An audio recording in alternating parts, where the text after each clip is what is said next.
James. Chapter 1 James, a slave of God and of the Lord Yeshua, to the 12 tribes in the dispersion. Greetings. Consider it all joy, my brothers, when you encounter various trials, for you know that the testing of your faith produces perseverance. And let perseverance be perfect, so that you may be perfect and complete, lacking in nothing. But if any of you lacks wisdom, he should ask God, who gives to all generously and ungrudgingly, and he will be given it. But he should ask in faith, not doubting. For the one who doubts is like a wave of the sea that is driven and tossed about by the wind. For that person must not suppose that he will receive anything from the Lord, since he is a man of two minds, unstable in all his ways. The brother in lowly circumstances should take pride in his high standing, and the rich one in his lowliness, for he will pass away like the flower of the field. For the sun comes up with its scorching heat and dries up the grass, its flower droops, and the beauty of its appearance vanishes. So will the rich person fade away in the midst of his pursuits. Blessed is the man who perseveres in temptation, for when he has been proved, he will receive the crown of life that he promised to those who love him. No one experiencing temptation should say, I am being tempted by God, for God is not subject to temptation to evil, and he himself tempts no one. Rather, each person is tempted when he is lured and enticed by his own desire. Then desire conceives and brings forth sin, and when sin reaches maturity, it gives birth to death. Do not be deceived, my beloved brothers. All good giving and every perfect gift is from above, coming down from the Father of lights, with whom there is no alteration or shadow caused by change. He willed to give us birth by the word of truth, that we may be a kind of first fruits of his creatures. Know this, my dear brothers. Everyone should be quick to hear, slow to speak, slow to wrath. For the wrath of a man does not accomplish the righteousness of God. Therefore, put away all filth and evil excess, and humbly welcome the word that has been planted in you and is able to save your souls. Be doers of the word, and not hearers only, deluding yourselves. For if anyone is a hearer of the word and not a doer, he is like a man who looks at his own face in a mirror. He sees himself, then goes off and promptly forgets what he looked like. But the one who peers into the perfect law of freedom and perseveres, and is not a hearer who forgets, but a doer who acts, such a one shall be blessed in what he does. If anyone thinks he is religious and does not bridle his tongue but deceives his heart, his religion is vain. Religion that is pure and undefiled before God and the Father is this: to care for orphans and widows in their affliction, and to keep oneself unstained by the world. Chapter 2. My brothers, show no partiality as you adhere to the faith in our glorious Lord Yeshua. For if a man with gold rings on his fingers and in fine clothes comes into your assembly, and a poor person in shabby clothes also comes in, and you pay attention to the one wearing the fine clothes and say, Sit here, please, while you say to the poor one, Stand there, or Sit at my feet, have you not made distinctions among yourselves and become judges with evil designs? Listen, my beloved brothers, did not God choose those who are poor in the world to be rich in faith and heirs of the kingdom that he promised to those who love him?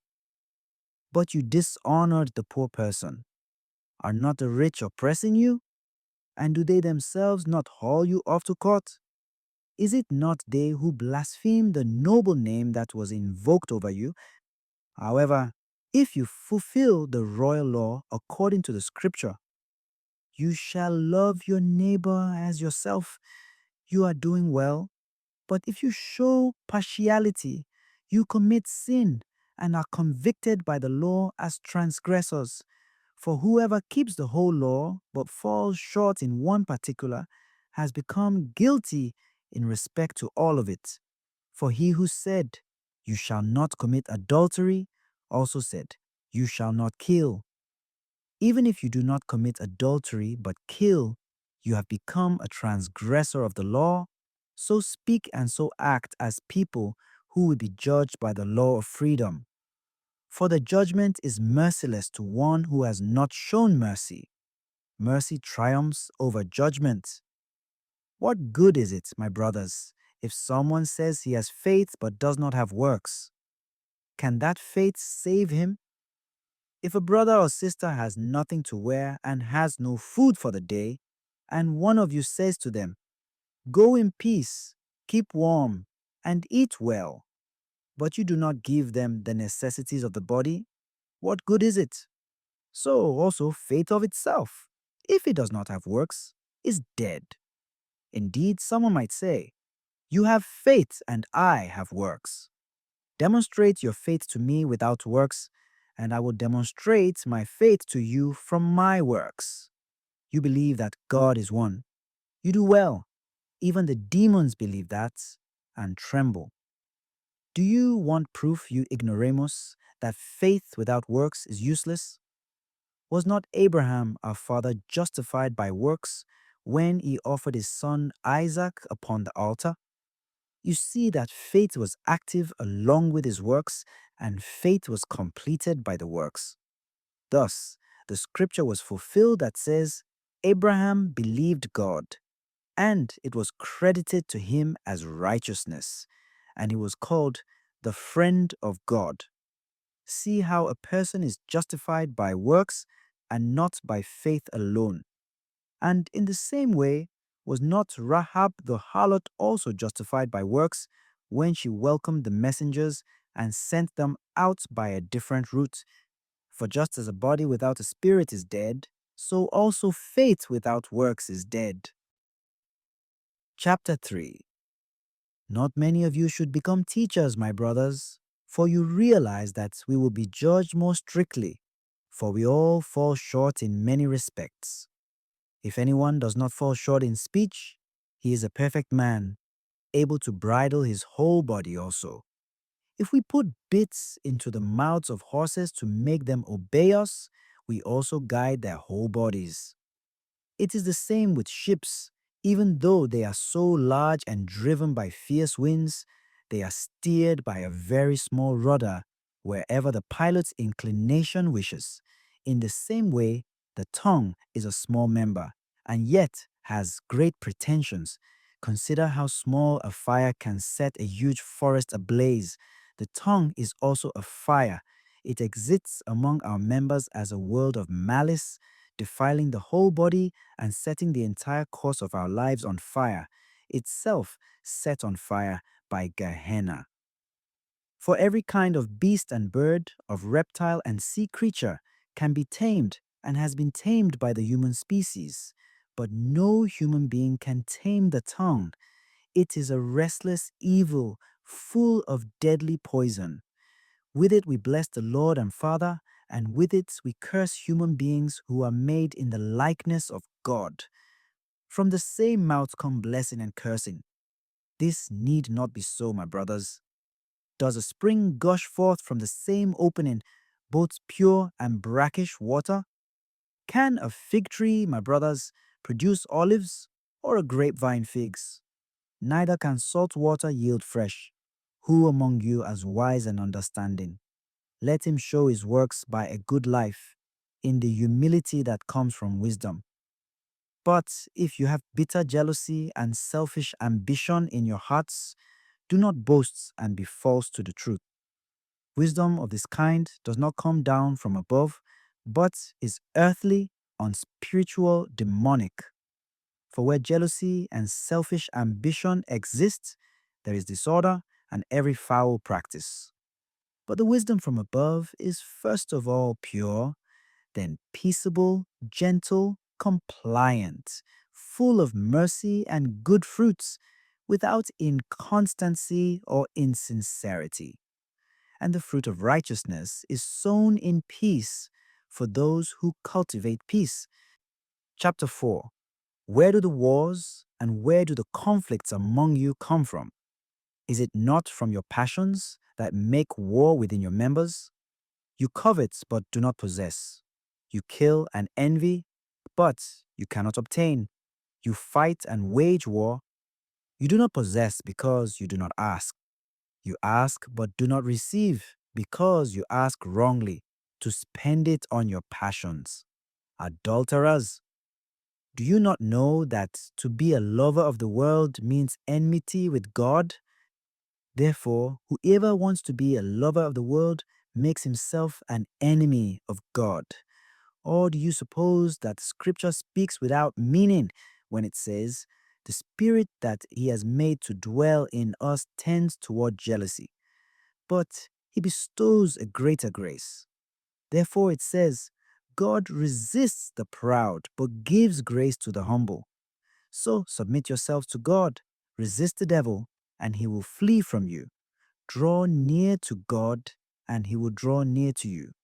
Cleanse your hands, you sinners, and purify your hearts, you of two minds. Begin to lament, to mourn, to weep. Let your laughter be turned into mourning, and your joy into dejection. Humble yourselves before the Lord, and he will exalt you. Do not speak evil of one another, brothers. Whoever speaks evil of a brother or judges his brother speaks evil of the law and judges the law. If you judge the law, you are not a doer of the law, but a judge. There is one lawgiver and judge who is able to save or to destroy. Who then are you to judge your neighbor? Come now, you who say, today or tomorrow we shall go into such and such a town, spend a year there doing business and make a profit. You have no idea what your life will be like tomorrow.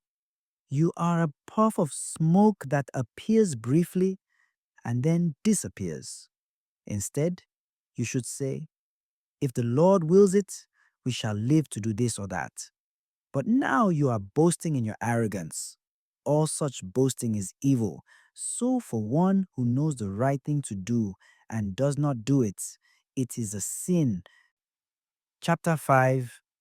Come now, you rich, weep and wail over your impending miseries. Your wealth has rotted away, your clothes have become moth-eaten, your gold and silver have corroded, and that corrosion will be a testimony against you. It will devour your flesh like a fire. You have stored up treasure for the last days. Behold, the wages you withheld from the workers who harvested your fields are crying aloud, and the cries of the harvesters have reached the ears of the Lord of hosts. You have lived on earth in luxury and pleasure. You have fattened your hearts for the day of slaughter. You have condemned, you have murdered the righteous one. He offers you no resistance. Be patient, therefore, brothers, until the coming of the Lord. See how the farmer waits for the precious fruit of the earth, being patient with it until it receives the early and the late rains. You too must be patient. Make your hearts firm, because the coming of the Lord is at hand. Do not complain, brothers, about one another, that you may not be judged. Behold, the judge is standing before the gates. Take as an example of hardship and patience, brothers, the prophets who spoke in the name of the Lord. Indeed, we call blessed those who have persevered. You have heard of the perseverance of Job, and you have seen the purpose of the Lord, because the Lord is compassionate and merciful. But above all, my brothers, do not swear either by heaven or by earth or with any other oath, but let your yes mean yes and your no mean no, that you may not incur condemnation. Is anyone among you suffering? He should pray. Is anyone in good spirits? He should sing praise. Is anyone among you sick? he should summon the presbyters of the church, and they should pray over him and anoint him with oil in the name of the Lord. And the prayer of faith will save the sick person, and the Lord will raise him up. If he has committed any sins, he will be forgiven. Therefore, confess your sins to one another and pray for one another, that you may be healed. The fervent prayer of a righteous person is very powerful. Elijah was a human being like us, yet he prayed earnestly that it might not rain. And for 3 years and 6 months, it did not rain upon the land.